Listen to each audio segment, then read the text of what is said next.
Bonjour Tata. Bonjour monsieur. Alors, tout le monde te connaît comme Tata, surtout les femmes, les gens avec lesquels tu travailles. Oui. Ton nom complet c'est? C'est Alizata Tapsoba. Aha. Voilà, et le nom Tata c'est le petit nom. C'est le petit nom, et ça veut dire quoi? Mon nom c'est, à ma naissance, j'ai eu une tante qui vivait avec la vieille. Et c'était cette tante-là qui m'a donné ce petit nom que tout le monde utilise. Et je préfère même qu'on m'appelle Tata parce que je suis plus connue sous le nom de Tata. Et tu es, comme parfois on dit en Tata, Tata en français, c'est une sorte de tante. Oui. Et tu es une tante de beaucoup de gens. Oui, de beaucoup de gens, bien sûr. De beaucoup de gens parce que tu diriges une organisation de la société civile, C'est une ça. ONG qui s'appelle Soleil. Terre. Soleil, c'est ça. Soleil. Ah oui. Terre en quelle langue? Terre en malinké et soleil en français. Qu'est-ce que l'activité de Terre? Qu'est-ce que tu as voulu faire en créant Terre? Terre. Ben, d'abord, le nom Terre est venu parce que je voulais que l'organisation brille comme le soleil. Alors j'ai dit, j'avais voulu même prendre le nom en baoulé, comme nous sommes dans la région des Baoulés. Et ce jour-là, malheureusement, il y avait une autre qui avait aussi le nom en langue baoulé. Donc elle, c'était Via. Au lieu de Terre, c'était Via. En baoulé, quand on dit Via, c'est le soleil. J'ai dit, bon, puisque déjà il y a le nom qui existe en baoulé, je préfère prendre en djoula cette fois-ci. Mais il fallait que ce soit le soleil. Le soleil. Le soleil pour briller.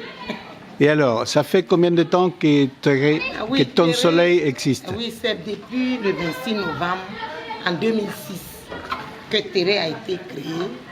Et quand Terre a vu le jour, en même temps Terre a eu pour partenaire Search for Common Ground. Et c'est ce qui a immédiatement lancé Terre.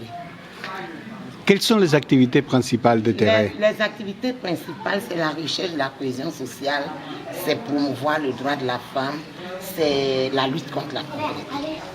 Ce sont nos activités vraiment principales.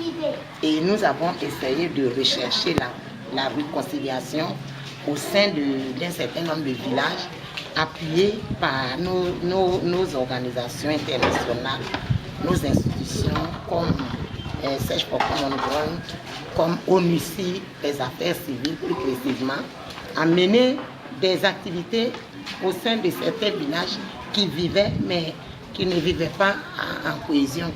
C'était vraiment la séparation totale.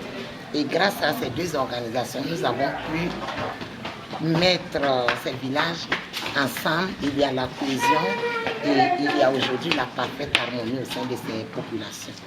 Il faut dire que pour ceux qui ne connaissent pas, travailler à la cohésion sociale en Côte d'Ivoire en général et surtout dans cette région, c'est particulièrement difficile parce que vous êtes né dans une période très critique. C'est ça, c'est ça.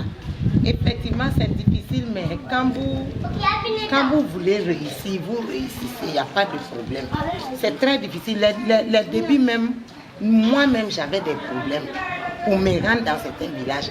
À un moment donné, il a fallu que les gens, les responsables même viennent m'appuyer sur le terrain pour que les gens puissent vraiment me prendre au sérieux et accepter ce que nous leur demandons, c'est-à-dire de vivre ensemble, de laisser derrière les petites querelles et puis d'avancer avec la cohésion, avec la cohabitation pacifique.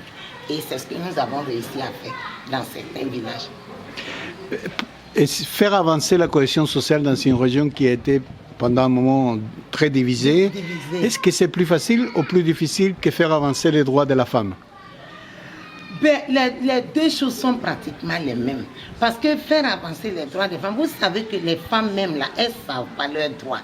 Et c'est ce que nous avons recommandé auprès de nos formateurs, de tout faire pour appuyer maintenant les femmes à connaître leurs droits. Parce que quand vous connaissez vos droits, il y a des choses que vous ne pouvez pas vous permettre. Mais quand vous ne connaissez pas, il y a des choses aussi, les gens vous font. C'est comme ça on dit non. Les gens vous disent, vous ne pouvez pas les répondre parce que vous ne connaissez pas. Donc nous, on a tout fait pour que on puisse parler un peu des droits humains et plus précisément des droits de la femme aux femmes. À cause de ça, nous initions des formations et nous cherchons de gauche à droite des partenaires pour nous financer ces formations, pour pouvoir aider ces femmes à comprendre ce que c'est que le droit de la femme. Alors, apparemment, il ne suffit pas que la femme connaisse ses droits et les comprenne. Oui. Il faut encore que les autres, les partenaires, les hommes, Oui. aient une attitude positive. Et alors, comment ça se passe ça? Oui, quand nous faisons, en général, quand nous faisons nos formations, après, nous organisons des restitutions. Donc, au niveau de ces restitutions, les hommes sont là, les jeunes sont là, les femmes sont là, nous leur en parlons. Vous savez que quand vous voulez faire passer un message, c'est de bouche à oreille. C'est-à-dire, telle personne a appris le message, elle s'en va, elle transmet à l'autre, ainsi de suite.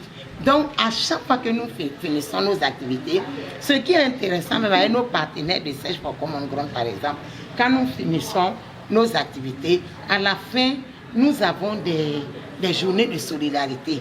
Des journées de solidarité pour montrer aux gens que, à la suite des formations, à la suite des sessions d'échange, à la suite de beaucoup d'activités, nous comprenions maintenant, il faut que nous allons à la solidarité. Il faut que nous fassions de la journée de solidarité ensemble. Si bien que, au niveau de la solidarité, les gens sont là, tout le monde s'exprime, tout le monde parle, tout le monde essaie d'expliquer ce qu'elle n'a pas aimé. Souvent même, il y a des témoignages. Et après, on se sépare dans la joie. Et moi, je pense que c'est des choses qui sont vraiment importantes. Et parce que quand on parle de la réconciliation de façon générale, les gens viennent, ils prennent des pages, des sonos, des ceci, des cela, ils viennent faire la réconciliation. Et tout le monde dit, bon, on accepte d'aller à la réconciliation. Vous-même, vous êtes sûr qu'une réconciliation comme ça peut avancer. C'est pour ça, moi, j'ai beaucoup apprécié la CDVR, non? La commission Dialogue, Vérité, Réconciliation. Ça, c'est une très bonne commission parce qu'ils font d'abord des trucs de base, des rencontres de base. Ils essaient de comprendre un certain nombre de problèmes des populations et après, ils vont à la réconciliation. Mais sinon, venir directement vers les gens pour les réconcilier, ce n'est pas facile. Nous, pour pouvoir réconcilier ces villages, il a fallu vraiment des étapes à commencer par moi, après les partenaires, ensuite ensemble, et on a trouvé les raisons réelles qui faisaient qu'il n'y avait pas de cohésion sociale. Et c'est à partir de là qu'on a pu aujourd'hui vraiment avoir la cohésion sociale au sein de ces populations. Est-ce qu'après une bonne quantité d'années, 19 ou non, plus, ou presque 20 ans, non? Oui. Presque 20 ans d'action avec Thérèse, Oui. Et Tata est contente de son travail. Je suis très contente. Je suis très contente parce que ce qui est important, c'est que les gens ont de la considération pour nous. C'est vrai que chaque fois quand les gens parlent, on parle du côté financier. Je suis d'accord, sans le financement, on ne peut pas travailler. Mais il faut essayer d'abord. Quand vous essayez, et souvent vous soumettez même des projets aux partenaires, les partenaires savent déjà que vous êtes sur le terrain. Et ça aussi, c'est encourageant. Mais si vous attendez à chaque fois que vous ayez suffisamment de moyens avant de commencer un travail, vous n'allez jamais réussir. Moi, je suis très contente de mon travail et je suis beaucoup fière de ce que je fais.